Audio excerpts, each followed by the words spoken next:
Between bells, Dig In restaurants are merging fine cuisine with fast food service, and a healthy restaurant chain just raised another $30 million in another round of funding. So here to tell us more what it means for the company is the CEO, Adam Eskin. Adam, thanks so much for joining us. So Dig In, creating a whole new category of fine, fast restaurants. So what does that really mean to be a fine, fast restaurant? Good question. You know, it really takes the combination of a commitment to incredible food, right? It starts with sourcing standards, the partnerships that we have with all of our farms, sourcing everything directly. We bring all the food into the restaurant. It's raw. We prep it, we cook it, and we serve it to guests.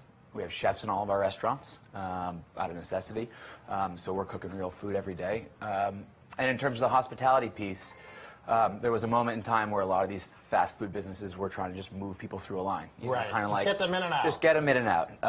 And so, you know, we're just trying to add a few touches, right? So somebody that's in the restaurant that's greeting, you know, taking a moment to take the guest's name at the front of the line as you move through, because you can be doing two things at once. You can scoop, right? Or you can slice a piece of chicken, and you can say, how was your weekend, John?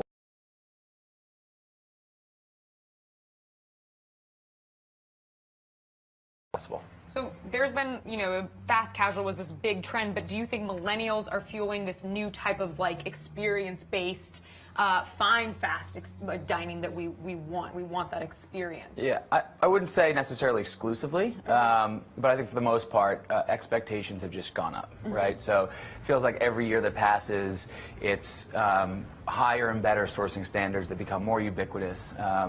It's not just about the quality of the food, but the speed of the food, the price of the food, the design of the restaurants, how they feel when you sit in them, what kind of music are you playing, like really delivering on an overall experience, as opposed to just being in the very transactional, bring them in and bring them out. So you guys only have 15 locations, so for those that are watching us now across the globe, you guys only have 15 locations. Only? Yes. Oh, that's a lot. That's a lot. No, hold on. It's been an effort. I'm kidding. But you guys have, you know, 13 of those are here in New York City. One's in Boston. Yeah.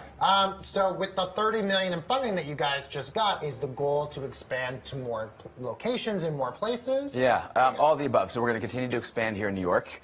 We love Boston. That's been an incredible sort of homecoming for me. It's my hometown. So we opened one there. We have 2 more coming this summer. So we'll continue to build up Massachusetts. We have a 3rd market that we've yet to announce that's on the way.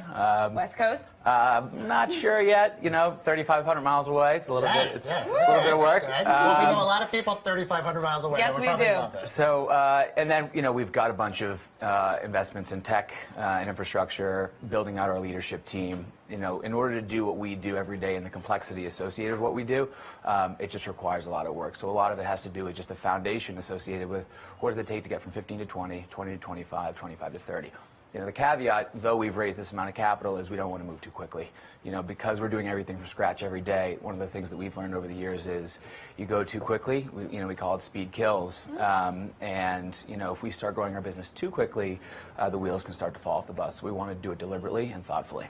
Well, I was just gonna mention, piggyback on that, with working with local farmers, how much do you have to take in the idea when you're scaling as new local partners? It's a pretty big part, right? Yeah. So we just put out our spring menu. We do 6 seasonal menus a year.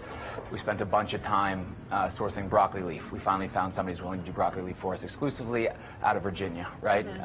So we kind of do it in concentric circles, which is why Boston made a ton of sense for us for our first non-New York market. So when we talked about the West Coast, like I said, 3,500 miles away, we'd love to get there. Whole different ballgame. I think it's going to be a little bit further out. That said, once you get to the West Coast, the produce game, it gets a little bit easier, you know? So you guys also have a little bit different mindset when it comes to the kitchen. You have an executive chef, you have a line chef, a full kitchen essentially, and not a lot of fast food or fast fine places do that. So why is it important to have, you know, such a stacked full kitchen for you guys? Yeah, so when you're cooking everything from scratch, it turns out there's just a lot of nuance associated with cooking, right? So mid-season, if we have kale, for example, on the dish, and we're roasting or we're sauteing that kale, and we switch from one partner or farmer to another, and it comes in and it's a little bit more rough or it's a little bit leafier, you know, you can't just look at the recipe card and say it goes in the oven for 10 minutes, right? Because that also depends on how many other pans are in the oven at that time, how often you opening and closing that door. And so as we've grown the business, one of the things we've realized is we can't scale our business by pushing buttons like some of the folks that came before us are able to do, right? Just because of the type of cuisine and how hands-on it is. And so, you know, we really need chefs, culinarians in the restaurants can appreciate those nuances when they're serving those guests. And then the second piece is there's a creative aspect to it, right? So we don't just want to be saying, hey, this is what the menu is. We take a lot of pride in working with the chefs in our restaurants to develop these recipes, so they have a say and a part in that as well.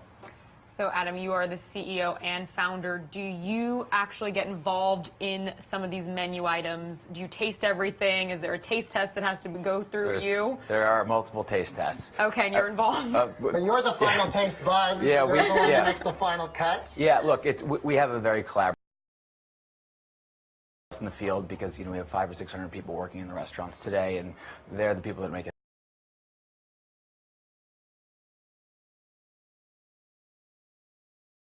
Something else every day. Farm culture is super important. It seems like in grocery stores and restaurants, and having a relationship with farmers is kind of the big trend in how we're eating a lot of food nowadays. So why is it important at Dig In to have a relationship with local farmers? You just mentioned, depending on what farmer you're working with, you might have different sets of kale, depending on what the season is. But why is it important for Dig In terms of their culture to have relationships with farmers? I think it just comes back to, we're a mission-driven business. We want to have an impact on the food system. And I think a lot of us realize at this point, through reading Michael Pollan's books and Alice Waters, things got pretty broken for a period of time in terms of how industrialized our food system has become. So for us to really achieve our goals and dreams and have an impact on reversing, what's transpired over the last 20, 30, 40 years, it starts with sort of the community around you, and not just the folks that are cooking and serving the food, the folks that are eating the food, but also those that are growing it. So our partnerships are really with small and medium-sized farmers that, as we grow our business, we go from 15 to 20, 20 to 25, 25 to 30, that they grow alongside with us. And do you showcase your farmers, in your restaurants or like on your app so people know where things are coming from? We do. We're a little bit more subtle about that, so we're not as focused on throwing it in your face. But there's plenty of information for those that want to find out about it. But we have a dedicated supply team of 4 or 5 individuals that are working every day, either sourcing new partnerships, out in the field, tasting, trying, testing the product. So we put a lot of effort into it. And does the app account for a lot of your daily business for like lunchtime and stuff like that? It's headed that way. So we have a new app that we're going to be launching at the end of the spring, heading into the summer. Should be hopefully ready sometime in May, maybe June. But the consumer is definitely going in that direction. Well, would you be able to order from that app? Because a lot of places that we eat, around here, it's very easy just to throw our lunch order in the app and then just go pick it up. Is that kind of the way that you guys are going? 100%. So we have that functionality now. We're just, everything about growth is iterative, and we'll be releasing something we're pretty excited about come May. Well, Adam Eskin. On May. We have to wait till May. But we can't wait. I'm starving already. Adam Eskin, thank you so very much for joining us. Thank you. Coming up, guys.